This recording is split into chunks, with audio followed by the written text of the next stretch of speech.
Welcome guys. आज हम बॉलीवुड की मूवी भेड़िया को एक्सप्लेन करने वाले हैं, जो कि हाल ही में रिलीज हुई है। मूवी की शुरुआत में हमें एक घने जंगल में एक शिकारी दिखाया जाता है, जो कि अपने एक साथी और अपनी बेटी के साथ एक झोपड़ी में मौजूद था। वो अपनी बेटी को एक कहानी सुना रहा था, मगर तभी उसे अपनी झोपड़ी के बाहर से कुछ आवाज आती है। वो अपनी बंदूक लेकर उसका शिकार करने के लिए जाता है, मगर फिर हमें उस शिकारी की चीख सुनाई देती है। वहाँ एक भेड़िया था जिसने उस शिकारी को मार डाला, और थोड़ी देर बाद हमें उस लड़की की भी चीख सुनाई देती है। इसका मतलब ये था कि उस भेड़िए ने इन दोनों पर भी हमला कर दिया। और इसके बाद मूवी हमें कुछ साल आगे दिखाई जाती है, जिसमें हम देखते हैं कि एक लड़का जिसका नाम भास्कर होता है, वो अपने बॉस से मिलने उसके ऑफिस आया है। यहाँ उसका बॉस उसे एक कॉन्टेक्ट के बारे में बताता है। वो बताता है कि तुम्हें अरुणाचल प्रदेश में जाना होगा और वहाँ पर एक जीरो नाम के गांव में एक सड़क को बनाना होगा। दरअसल इस कॉन्ट्रैक्ट के लिए काफी सारी कंपनियों ने खूब मेहनत की थी, लेकिन फिर भी बग्गा जी को सिर्फ भास्कर ही पसंद आया, क्योंकि भास्कर काफी ज्यादा मेहनती इंसान था। इसके बाद हमें भास्कर के कजन जेडी को दिखाया जाता है, और अब ये अपने ब्रदर के साथ अरुणाचल प्रदेश के लिए निकल जाता है। उस जीरो गाँव में एयरपोर्ट की सुविधा नहीं होती, इसलिए वो अरुणाचल प्रदेश के मेन हवाई अड्डे पर उतरते हैं, और वहाँ से उन्हें इनका एक और दोस्त लेने आता है। इसका नाम होता है जाओमिन। और अब ये तीनों दोस्त जीरो गांव के लिए निकल पड़ते हैं। ये तीनों दोस्त अपनी जर्नी को काफी ज्यादा एंजॉय करते हैं, और रास्ते में बदल बदल कर ड्राइविंग भी करते हैं। और थोड़ी देर में ये पहुंच जाते हैं जीरो गांव के एक गेस्ट हाउस में। उस गेस्ट हाउस में इनका वेलकम चमगादड़ करते हैं। हम मूवी में आगे देखते हैं कि अगली सुबह इनकी मुलाकात होती है उस गाँव के एक आदमी से, जिसका नाम होता है पांडा, जो कि हिंदी भाषा भी जानता था। अब भास्कर को क्योंकि अरुणाचल प्रदेश की भाषा नहीं आती थी, इसलिए वो पांडा को ट्रांसलेटर के रूप में रख लेता है। और भास्कर को उस गांव के सभी बड़े अफसर पैसा लेकर उसके जंगल के अंदर से सड़क निकालने को मंजूरी दे देते हैं, लेकिन पांडा इस चीज के खिलाफ था।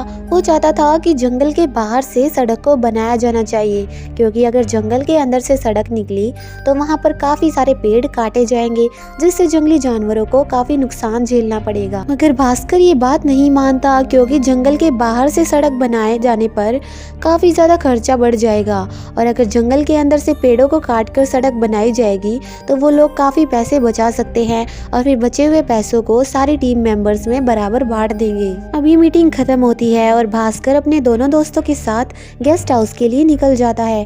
रास्ते में वो एक जंगल में उतरते हैं। रास्ते में भास्कर अपने दोनों दोस्तों के साथ मजाक करता है कि देखो तुम्हारे पीछे भेड़िया है, लेकिन कुछ ही देर में उनकी हंसी गम में बदल जाती है, और वहाँ सचमुच एक भेड़िया आ जाता है। वो भेड़िया भास्कर के पीछे पड़ जाता है, और वो अपनी जान बचाने के लिए तेजी से भागता है और भागकर एक पेड़ पर चढ़ जाता है, लेकिन वो भेड़िया भास्कर पर हमला कर देता है और भास्कर के बम पर काट लेता है। इसके बाद भास्कर जोर से चिल्लाता है, और उसकी चीख सुनकर जेडी और जाओमिन भी वहाँ आ जाते हैं। इतनी रात गए इस छोटे से गाँव में हॉस्पिटल की सुविधा भी नहीं होती, इसलिए वो दोनों भास्कर को लेकर एक वेटनरी सर्जन के पास जाते हैं, जो कि एक लड़की होती है, और इसका नाम अनीका था। इसकी हरकतें भी काफी ज्यादा फनी थी। जब जेडी और जाओमिन उससे पूछते हैं कि भास्कर को दवाई देना ठीक रहेगा या इंजेक्शन लगाना, तो वो कहती है कि पता नहीं इसे इंजेक्शन लगाए कि नहीं। वो तो एक वेटनरी सर्जन होती है, तो उसे इंसानों के बारे में क्या ही पता होगा। इसके बाद एक रात पूरी निकल जाती है, और अगले दिन भास्कर जब अपने आप को मिरर में देखता है तो उसे खुद की बॉडी काफी अजीब दिखाई देती है। वो अब काफी दूर तक देख सकता था और काफी दूर तक सुन भी सकता था, और उसकी खुशबू अब बदबू बन चुकी थी, और उसकी बदबू अब खुशबू बन चुकी थी। और जब अगले दिन भास्कर लोगों की मीटिंग लेता है और उन्हें बताता है कि हम यहाँ से जंगलों को काटकर एक सड़क बनाने वाले हैं, तो वो लोग भास्कर पर ही हमला कर देते हैं, और भास्कर को कहते हैं कि जंगलों को मत काटना। अगर तुमने जंगलों को काटने की कोशिश भी की तो हम लोग तुम सबको मार डालेंगे। अब भास्कर अपने दोस्तों से बातें करता है। वो उन्हें बताता है कि इस इलाके के उम्रदाज लोग ये जमीन देने के लिए कभी भी राजी नहीं होंगे, और क्यों ना हम इस इलाके के यूथ से बातें करें। और अब वो लोग उस इलाके के यूथ को कन्विंस करना शुरू कर देते हैं। वो लोग उन्हें एक एक आईफोन का लालच देते हैं, और उन्हें कहते हैं कि अगर यहाँ से सड़क निकलेगी तो यहाँ पर मॉल्स, बड़ी बड़ी बिल्डिंग्स भी बनेगी। इन सब की बातें सुनकर यूथ मान जाते हैं और अपनी जमीन देने के लिए राजी हो जाते हैं, और उन जमीन के कागजात पर इन सभी के साइन ले लिए जाते हैं। और ये सारे कागज जिन पर उन्होंने साइन लिए थे, ये एक प्रकाश नाम के आदमी को दे दिए जाते हैं, क्योंकि इन सब का सारा जिम्मा इसी ने लिया था। और अब शाम को जब प्रकाश अपने घर जाता है तो उस पर एक भेड़िया अटैक कर देता है और उसे मार डालता है। उसकी बॉडी पर काफी सारे निशान थे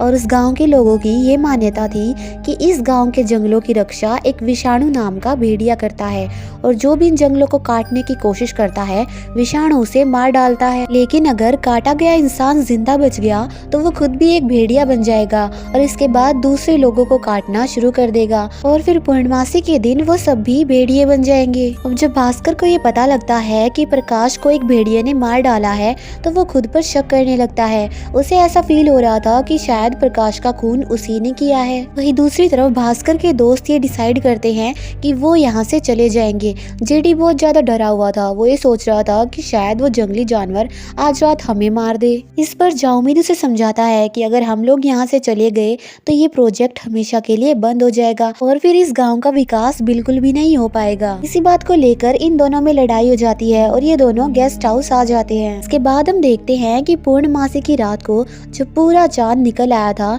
तो भास्कर एक भेड़िया बनने लगा था। उसकी आंखें गोल्डन हो जाती है और बड़े बड़े दांत आ जाते हैं। वही उसकी पूरी बॉडी पर बाल आ जाते हैं और एक पूंछ भी निकल आती है। और भास्कर के दोस्त उसे देखकर पहचान लेते हैं क्योंकि उसने भास्कर के ही कपड़े पहने हुए थे। वो लोग उसे बचाने के लिए उसका पीछा करते हैं मगर वो भागकर एक जंगल में पहुंच जाता है। इसके बाद अगली सुबह जब भास्कर की नींद खुलती है तो वो खुद को एक जंगल में पाता है और इसके बाद वहाँ से भागना शुरू कर देता है।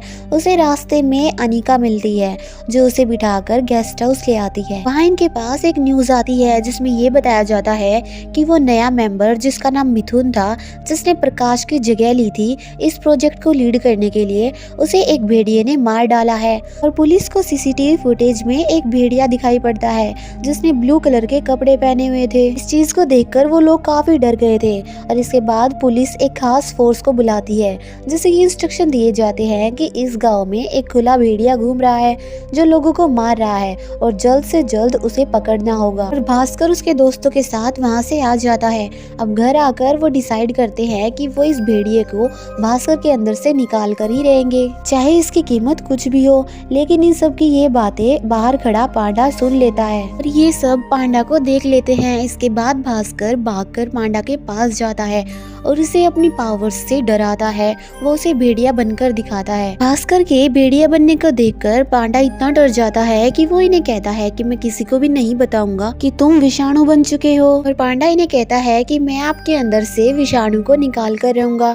इसके बाद वो भास्कर को 120 साल पुराने एक ओझा के पास लेकर जाता है जो कि इस भेड़िए के बारे में सब कुछ जानता था। ओझा अपनी शक्तियों का यूज करके भास्कर को एक पानी में उसका चेहरा दिखाता है तो भास्कर को वहाँ उसी भेड़िए की शक्ल दिखती है और वो डरकर वहाँ से बाहर भाग जाता है। आज पूर्णिमा की रात होती है और इन सबको पता था कि भास्कर अब एक भेड़िया बनने वाला है तो आज रात के लिए ये उसे एक सुनसान फैक्ट्री में लेकर जाते हैं और वहाँ पर बांधना शुरू कर देते हैं। मगर यहाँ एक पुलिस ऑफिसर आ जाता है और वहाँ का गेट बंद करके इन लोगों की वीडियो बनाना शुरू कर देता है क्योंकि वो जान चुका था कि इन्हीं में से कोई एक भेड़िया है, इसलिए ये सब इसे बांधने के लिए यहाँ आए हैं। और अब जेडी और जाओमिन भी भास्कर के साथ उस फैक्ट्री में कैद हो चुके थे। वो दोनों उस पुलिस ऑफिसर को गेट खोलने के लिए बोलते हैं लेकिन वो गेट नहीं खोलता।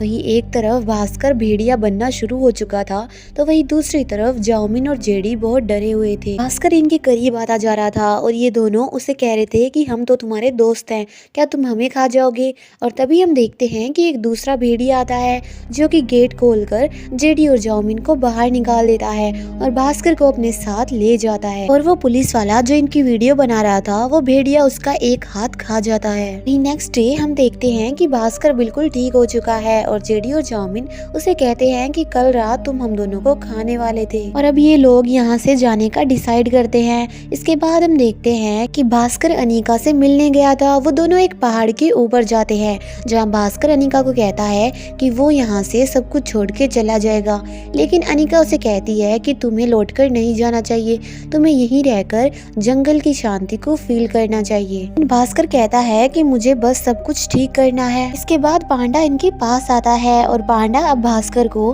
विषाणु को निकालने के तरीके बताता है। वो कहता है कि तुम्हें दोबारा से उसी जगह पर जाना होगा और उसी जगह पर फिर से उस भेड़िए से खुद को कटवाना होगा जिस जगह पर उस भेड़िए ने तुम्हें पहले काटा था। इसके बाद जेडी और जाओमिन भास्कर के लिए क्रिकेट पैड्स को तैयार करते हैं ताकि वो भेड़िया दोबारा से भास्कर के बम पर ही काटे और उसकी पूरी बॉडी सेफ रहे। अब जहाँ एक तरफ भास्कर और उसके दोस्त उस भेड़िए से कटवाकर खुद को ठीक होने वाले थे, तो वहीं दूसरी तरफ उस गांव के सोल्जर्स उस भेड़िए को मारने के लिए जा रहे थे। अब वो लोग भास्कर को उसी जंगल में लेकर जाते हैं और उसी पेड़ पर चढ़ा देते हैं।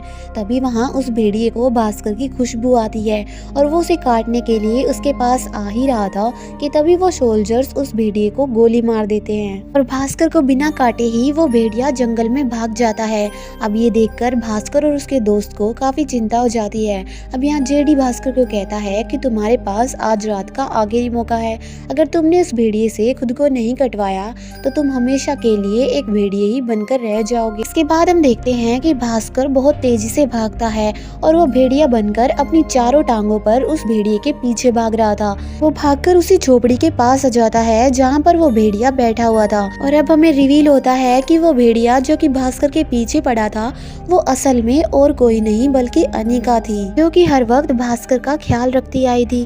भास्कर उसे देखकर दंग रह जाता है। इसके बाद हमें उस पास्ट की स्टोरी का सच पता चलता है जहाँ उस भेड़िए ने उस शिकारी को मार डाला था और उस छोटी बच्ची को भी काट लिया था जो कि अनिका ही थी। जो उसका साथी था वो आज 120 साल का ओझा बना हुआ है। ओझा और ये लड़की 120 साल तक जिंदा थे, लेकिन उस भेड़िए की शक्तियों के कारण अनिका अभी तक जवान थी और इसीलिए अनिका हर वक्त जंगल की रक्षा करती थी, क्योंकि अरुणाचल प्रदेश का ये जंगल ही ऐसा जंगल है जो पूरे देश में फ्रेश एयर पहुंचाता है। अगर इसको भी काट दिया गया तो पूरा देश ही खत्म हो जाएगा। अब ये बात भास्कर को भी समझ आ जाती है, लेकिन तभी वहाँ वो सोल्जर्स आ जाते हैं और उन पर फायरिंग करना शुरू कर देते हैं। अनिका उनसे बचने के लिए वहाँ से भाग जाती है और भास्कर भी भागकर अपने दोस्तों के पास जाता है। वो उन्हें बताता है कि वो भेड़िया और कोई नहीं बल्कि अनिका थी, जो आज तक हर परेशानी में मेरा साथ देती आई थी। भास्कर के दोस्त उसे कहते हैं कि अब तुम्हारा ये फर्ज बनता है कि तुम भेड़िया बनकर अनिका की रक्षा करो, उसे तुम्हारी जरूरत है। भास्कर भेड़िया बनकर अनिका को बचाने के लिए पहुंच जाता है। वो सोल्जर्स अनिका को एक पिंजरे में कैद करके लाते हैं और उसे जिंदा जलाने की कोशिश करते हैं, लेकिन भास्कर वहां पर पहुंच जाता है और अब भास्कर के और उनके बीच में एक भयंकर फाइट शुरू हो जाती है। भास्कर बहुत अच्छे से उन सभी का सामना करके अनिका को बचा लाता है और वो दोनों मिलकर सभी सोल्जर्स को मार डालते हैं, लेकिन लास्ट में एक सोल्जर बच जाता है। वो दोनों उसे भी मारने ही वाले थे कि वहाँ पर ओझा आ जाता है और इन दोनों को रोक लेता है। ओझा इन्हें समझाता है कि हम लोग तुम्हारे दुश्मन नहीं हैं, जिन्हें सजा मिलनी चाहिए थी उन्हें मिल चुकी है और अब आप बाकी सब लोगों को बख्श दो। ये सुनकर वो दोनों भेड़िए वहाँ से जाने लगते हैं, लेकिन इस लड़ाई में अनिका बहुत घायल हो चुकी थी। वो दोनों उसी पहाड़ी पर जाते हैं जहाँ वो अक्सर मिला करते थे और वहाँ अनिका अपनी आंखों की लाल रोशनी भास्कर को दे देती है और इसके बाद खुद पहाड़ी से नीचे छलांग लगा देती है। इसका मतलब ये था कि अब भास्कर ही विषाणु बन चुका है और अब सारे जंगलों को बचाने की जिम्मेदारी भास्कर की ही है। और अब अगले दिन हम देखते हैं कि भास्कर का जो प्रोजेक्ट होता है जिसमें वो जंगलों से उस सड़क को ले जा रहा था, अब वो बदल चुका था और अब सड़क जंगलों से ना होकर जंगलों के बाहर की बाउंड्री से होकर गुजरती थी। इसी के साथ ये मूवी यहीं पर एंड हो जाती है। अगर आपको वीडियो पसंद आई हो तो इसे लाइक और शेयर करके चैनल को सब्सक्राइब करना बिल्कुल मत भूलना। मिलते हैं आप सभी से नेक्स्ट वीडियो में, तब तक के लिए bye bye and finally thank you for watching.